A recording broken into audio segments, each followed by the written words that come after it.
Mi nombre es Tina Ford, tengo 30 años y hace 4, mi hermano y yo transformamos un polvoriento almacén en Boulder, Colorado, en lo que se convertiría en un referente en tecnología verde. Mientras él conquistaba a los inversores con su sonrisa, yo estaba inmerso en hojas de cálculo, prototipos y noches de insomnio. Cada circuito soldado, cada contrato cerrado, cada gota de sudor derramada era mía. Hemos creado una empresa de baterías renovables que se ha ganado el respeto en el mercado. Hasta que la noche de nuestro mayor éxito, con las cámaras parpadeando y las gafas chocando, mi propio padre se levantó, me miró a los ojos y me dijo: aquí no eres más que una figura decorativa. El silencio que siguió fue ensordecedor. ¿Figura decorativa? Yo que diseñé cada pieza, que garanticé cada colaboración, que construí todo desde cero. Mientras tanto, le entregó las riendas a mi hermano, el eterno favorito, que apenas se presentó a trabajar. Me quedé congelada, escuchando el eco de los aplausos en toda la sala, no para mí, sino para otro nombre. Esa humillación rompió algo dentro de mí, pero también encendió una llama. No dejaría que me borraran. Salí de allí haciendo sonar los tacones sobre el suelo pulido, ya planeando mi próximo movimiento. Lo que hice a continuación dejó a todos boquiabiertos y todo comenzó con una verdad que no pudieron enterrar. Si alguna vez te han traicionado quienes deberían apoyarte, deja un me gusta. Comparte tu historia en los comentarios y únete a aquellos que también han luchado con vínculos tóxicos. Estad atentos porque lo que se avecina os sorprenderá. Para el mundo éramos la familia Boulder perfecta, padre contable siempre ahogado en números, madre florista con una sonrisa que conquistaba a cada cliente. Los vecinos nos veían como la imagen de una clase media feliz, 2 hijos, una casa acogedora, barbacoas los fines de semana. Pero detrás de las cortinas, la realidad era otra. Mi hermano Dan, 3 años mayor, podía hacer cualquier cosa, evitaba sus obligaciones, se salía con la suya con encanto e incluso se ganaba el orgullo de su padre o el postre extra de su madre. Yo, en cambio, tuve que sudar por cada migaja de reconocimiento. A ferias de ciencias, cualquier cosa para destacar. Mientras Dan se alejaba con una sonrisa, yo necesitaba demostrar mi valía en todo momento. Fue en el instituto cuando descubrí mi pasión, las energías renovables. Pasé noches leyendo sobre paneles solares, soñando con un futuro impulsado por tecnología limpia. La universidad era una maratón, ingeniería ambiental, laboratorios interminables, noches enteras leyendo libros. Dan estudió administración, salió más de fiesta que de estudio, pero encontró las prácticas de sus sueños gracias a los contactos de su padre. En ese momento no me importó. Estaba concentrado en mi objetivo. Después de graduarme, tuve una idea audaz: crear una empresa de tecnología verde. Baterías precisas, compactas, eficientes, ideales para sistemas de energía renovable. Necesitaba un socio que se ocupara de la parte comercial. Dan era la elección obvia, no por su competencia, sino por su apellido. Le presenté mi plan, entre café y café. Se ve genial, dijo, y estuvo de acuerdo. Así nació SunVault, en un almacén alquilado en las afueras de Boulder. Tenía 26 años y gastaba mis ahorros, garabateando diseños de tambores en servilletas. Pasé días soldando circuitos, probando prototipos y llamando a proveedores a medianoche. Dan llegó tarde, hizo presentaciones impresionantes y apareció en eventos locales. Al principio no me importó. Estaba en el laboratorio, haciendo que las cosas funcionaran. Conseguimos nuestro primer cliente, una pequeña empresa solar, después de semanas de perfeccionar una propuesta. Dan subió al escenario, cerró el trato y se fue como un héroe. Pensé que éramos un equipo. SunVault era mi hijo, pero dejé que Dan brillara. Después de todo, era bueno en eso: hablar, sonreír, estrechar manos. Me ocupé de lo que realmente importaba: desarrollar la tecnología, gestionar la producción, mantener todo en funcionamiento. Mi padre empezó a aparecer, dando consejos. Le dio una palmada en la espalda a Dan y le dijo que veía un gran potencial en él. Mi madre llamó emocionada por los últimos logros sociales de su hijo. Solo asentí y seguí trabajando, fingiendo que no me dolía. Pero dolió. El encanto de Dan cubrió su pereza.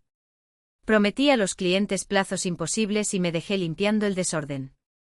Una vez se olvidó de pedir componentes esenciales y tuve que rogarle a un proveedor que me enviara todo urgentemente, lo que me costó una fortuna. Mientras yo pasaba las noches ajustando circuitos, Dan estaba en un cóctel de la industria y publicaba fotos en línea. Aún así, Zumwalt creció. Mis diseños eran sólidos y los clientes lo notaron. Estábamos en la cúspide de algo grande y pensé que lo habíamos construido juntos. Mis padres hablaban del negocio familiar, pero sus ojos solo brillaban para Dan. Yo era solo la sombra que hacía que todo funcionara. No me di cuenta en ese momento, pero las grietas ya estaban ahí, su ego, el favoritismo de su padre, el apoyo ciego de su madre. Era una tormenta a punto de estallar. En 2 años nuestra pequeña empresa de almacén suministraba baterías Pinpoint a gigantes de las energías renovables. Mis diseños compactos, eficientes y confiables han obtenido contratos con 3 importantes empresas solares en California y Colorado. Pasé días afinando prototipos, reuniéndome con ingenieros y asegurándome de que cada unidad cumpliera con los estándares. Mientras tanto, Dan iba por ahí estrechando manos, cenando con clientes y disfrutando del éxito que yo había conseguido. No me importó. La tecnología era mi mundo y esos contratos demostraron que estábamos en el camino correcto. Nuestros ingresos superaron las 7 cifras y los blogs de la industria comenzaron a llamar a Zumwalt una estrella en ascenso. Me sentí invencible, como si cada noche de insomnio hubiera valido la pena.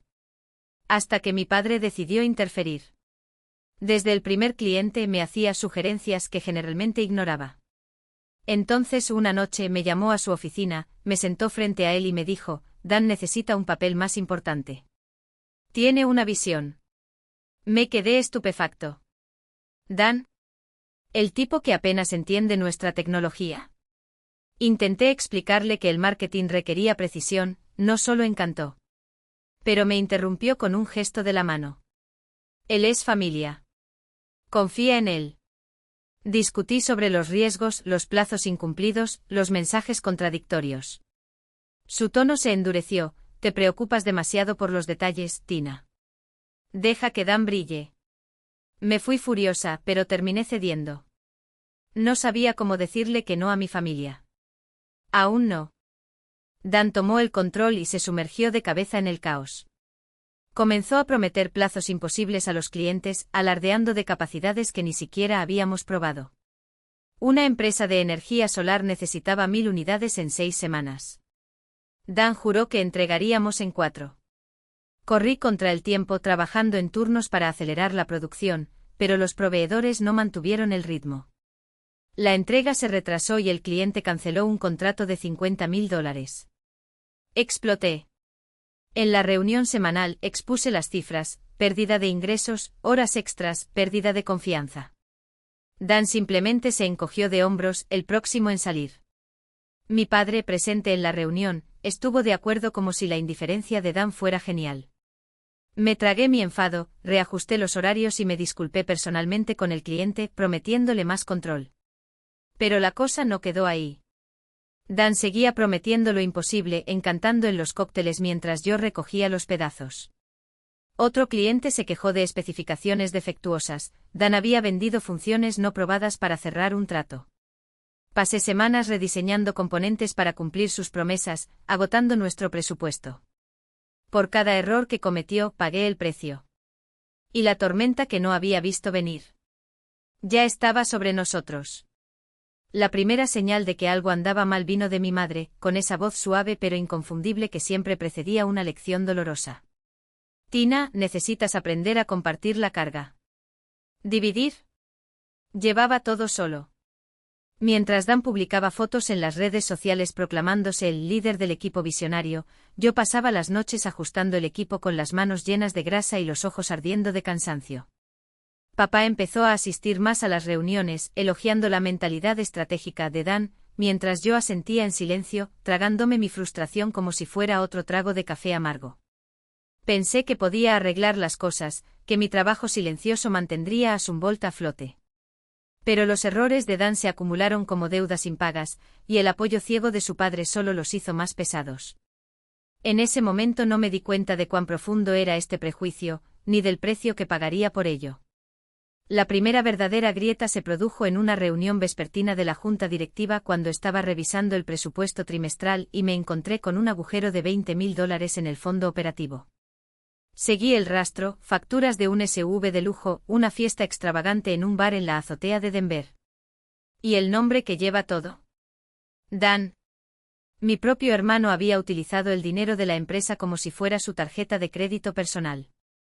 Me temblaban las manos cuando abrí los extractos bancarios, confirmando cada transacción no autorizada. Una oleada de náuseas me invadió, no por la cantidad, sino por la traición. El que pensé que era mi compañero me había apuñalado por la espalda con una sonrisa en el rostro. Llamé a Dan y a mi padre para conversar, armado con pruebas, huellas dactilares, recibos, declaraciones. Cuando le expliqué todo, Dan simplemente se recostó en su silla, con una pequeña sonrisa en la comisura de su boca. Es solo marketing, Tina. Necesitaba impresionar a los clientes. Impresionar a los clientes con un auto y una fiesta que no podíamos permitirnos. Exigí una explicación por el agujero presupuestario. Se encogió de hombros, no es gran cosa. Fue entonces cuando mi padre intervino con voz aguda. Estás siendo demasiado controladora, Tina. Dan está construyendo relaciones. ¿Controlador? Estaba protegiendo la empresa que habíamos construido. Señalé los números, mostré cómo ese desperdicio amenazaba nuestro flujo de caja, nuestra capacidad de pagar a los proveedores. Pero papá me ignoró como siempre, tú manejas la tecnología. Deja que Dan se encargue del panorama general. Me volví hacia mamá en busca de un aliado, pero su llamada telefónica esa noche fue un golpe disfrazado de consejo. No alborotes las cosas, Tina. Necesitamos mantener la paz. ¿Paz? A costa de la empresa. Enterré mi ira en el trabajo, desesperado por mantener a flote a SunVault. Pasé semanas negociando con un gigante energético en California, afinando cada detalle técnico de nuestras baterías hasta que cerramos un contrato de $200.000, un punto de inflexión. Agotado pero orgulloso, pensé que finalmente tendríamos aliento. Hasta que abre el periódico local y ve a Dan sonriendo en una foto, acreditado como el cerebro detrás del trato. Había concedido entrevistas, me había robado el mérito sin pestañear. Cuando lo enfrenté furiosamente, su respuesta fue una risa. Es solo relaciones públicas, Tina. Eres demasiado sensible. ¿Sensible? Yo era el único que hacía el trabajo sucio. Y luego llegó el mensaje del padre: buen trabajo apoyando a tu hermano. ¿Apoyo? Yo había hecho todo. La traición dolió más de lo que imaginaba. Comencé a notar detalles que antes pasaban desapercibidos. Mi padre siempre estaba del lado de Dan, mi madre llamaba para calmar las cosas, es decir, silenciarme, mis ideas eran ignoradas en las reuniones mientras las propuestas improvisadas de Dan eran aplaudidas. Entraba a la oficina y lo veía actuando como el propietario, mientras yo me ahogaba en hojas de cálculo de producción. Intenté hablar con mi madre nuevamente, rogándole que viera la realidad. Lo estás haciendo bien, Tina, dijo, como si eso fuera suficiente. Pero Dan también necesita brillar. ¿Brillar? Estaba socavando todo lo que había construido. Poco a poco me sentí como un extraño en mi propia compañía. La familia que juraba apoyarme se alejaba y yo, tan inmerso en la lucha por salvar SunVault, no veía el abismo abrirse bajo mis pies. Hasta la noche de la gala anual para inversores, el evento que lo cambiaría todo. Fue la noche más importante de la tecnología limpia en Boulder, inversionistas, periodistas, líderes de la industria. Pasé semanas preparando nuestro discurso, modificando los prototipos, ensayando cada palabra.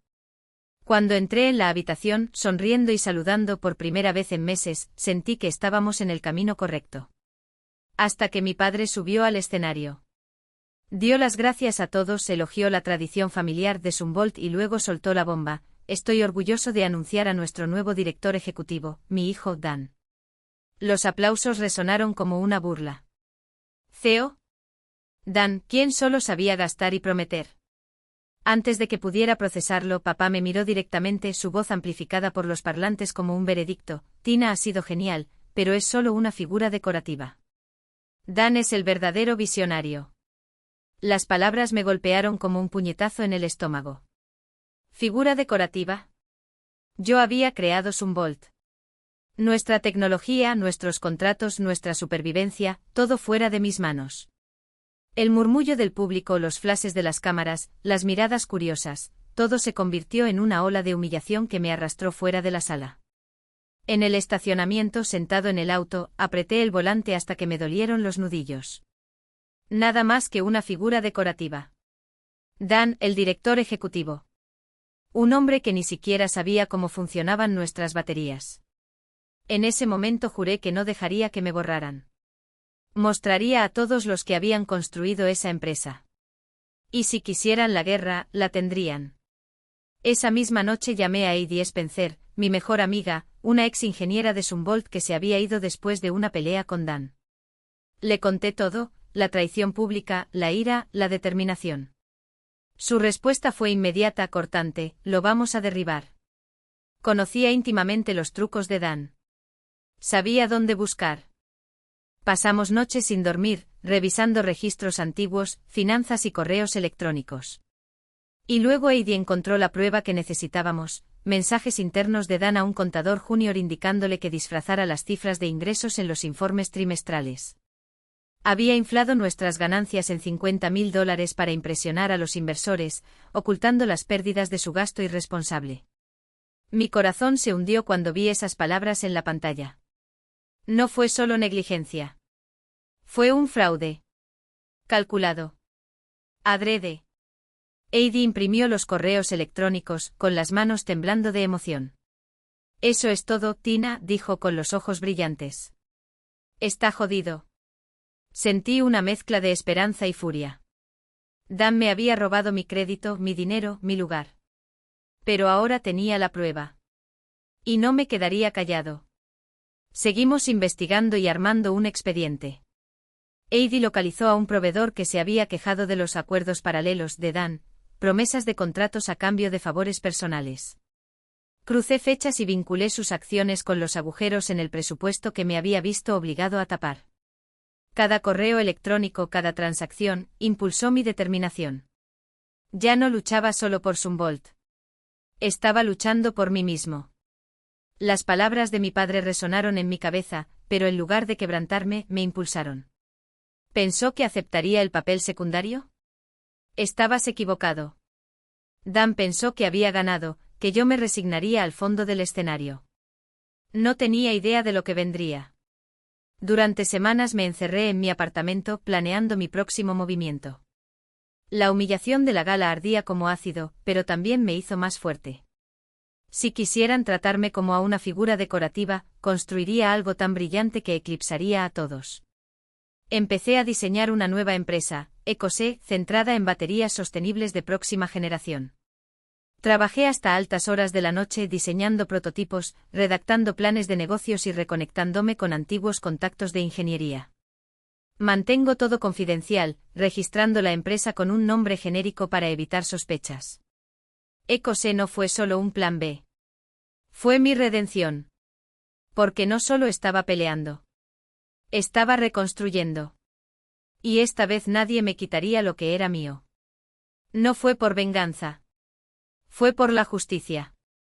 Y por algo que nunca podrían empañar, la verdad que estaba construyendo con mis propias manos. Heidi estuvo a mi lado en cada paso del camino, implacable en la búsqueda de más pruebas.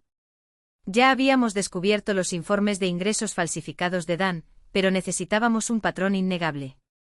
Profundizó en polvorientos archivos financieros, desenterrando transacciones que no se cerraron, cientos de miles desviadas a turbias firmas de consultoría.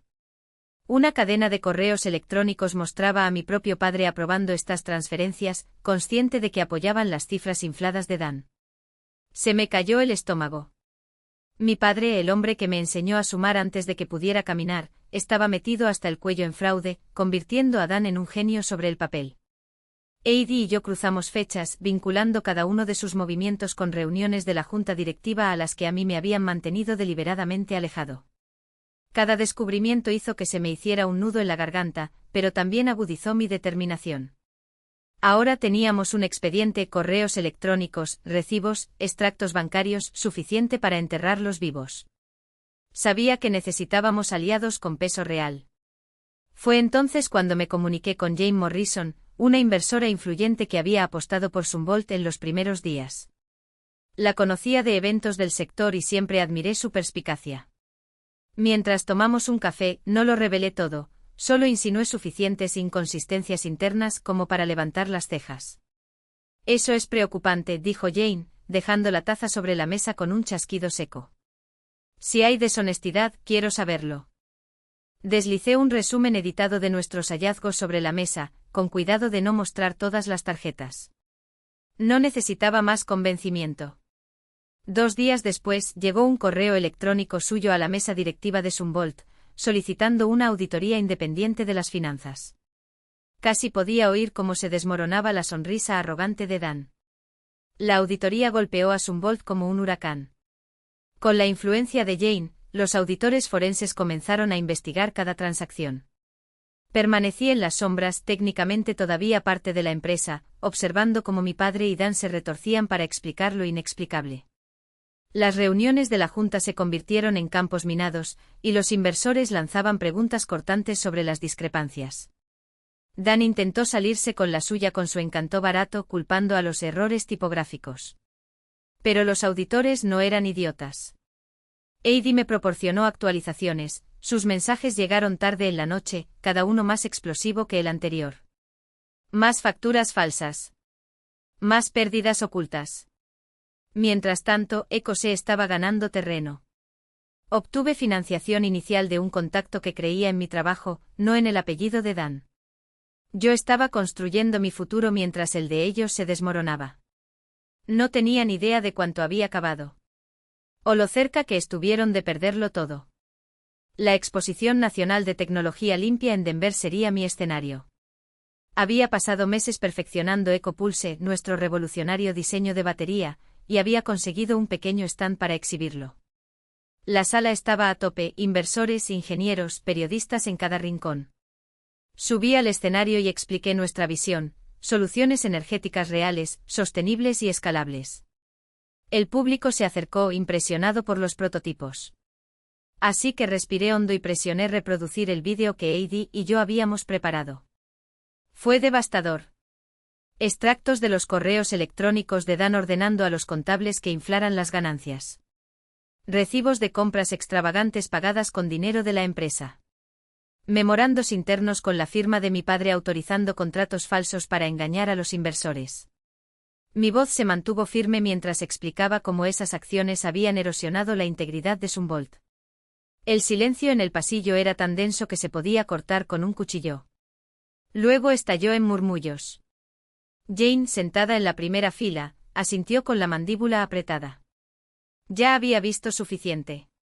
Al amanecer del día siguiente los daños eran irreparables. Jane y otros 2 importantes inversores retiraron su apoyo a Zumwalt, citando una pérdida irreparable de confianza. Los periódicos especializados publicaron titulares: el escándalo de Zumwalt sacude el sector de las energías limpias. Los periodistas se agolparon y descubrieron la mala gestión de Dan y la complicidad de mi padre. Pequeños inversores que se habían dejado engañar por los informes fraudulentos presentaron una demanda colectiva. Las acciones de Zumwalt se desplomaron. Los proveedores cortan lazos y se niegan a negociar con un barco que se hunde.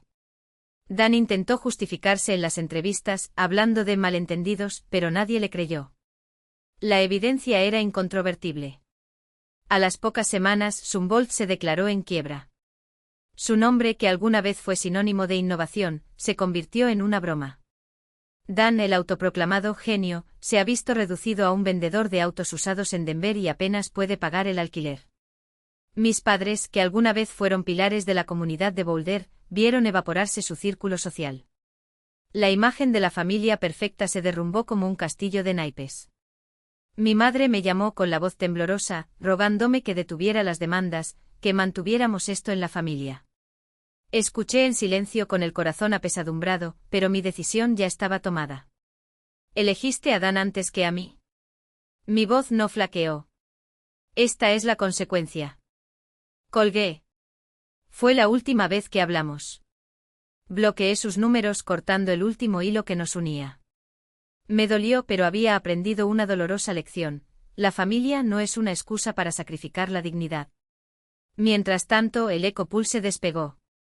Uno de nuestros antiguos clientes de Zumwalt, un gigante energético de California, nos contactó. Había visto mi presentación en la exposición y quería nuestros tambores. Firmé un contrato de $300.000, mi primera gran victoria. Se sintió como una justicia poética. No solo por mí, sino por cada hora que dediqué a Sunvolt, solo para que me llamaran mascarón de proa. No me detuve ahí. Invertí toda mi energía en Ecosé, contratando un equipo de ingenieros que compartían mi visión.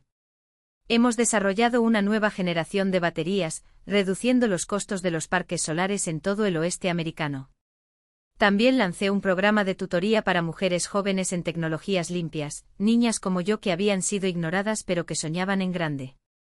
Cada taller que impartí, cada prototipo que perfeccionamos, me recordó por qué había luchado tan duro. Ecopulse no era solo una empresa. Era una prueba de que yo era mucho más de lo que mi familia imaginaba. Dan, mi padre, mi madre me subestimaron. Y pagaron el precio. Hoy, mirando hacia atrás, ha cristalizado una verdad: el respeto por uno mismo vale más que la aprobación de una familia tóxica. Me llamaron muñeca. Intentaron borrar mi trabajo. Pero convertí su traición en mi mayor fortaleza. Me alejé de las mentiras y construí un legado que es solo mío. Para aquellos que siguieron este viaje, gracias por estar aquí. Si alguna vez has tenido que enfrentarte a tu familia o luchar por lo que es tuyo, cuenta tu historia en los comentarios. Quiero escuchar. Dale me gusta, comparte y únete a los miles que han encontrado fuerza cortando lazos que solo les absorbían la luz. Esta no es solo mi historia. Es un recordatorio: puedes volver a levantarte sin importar quién intente derribarte.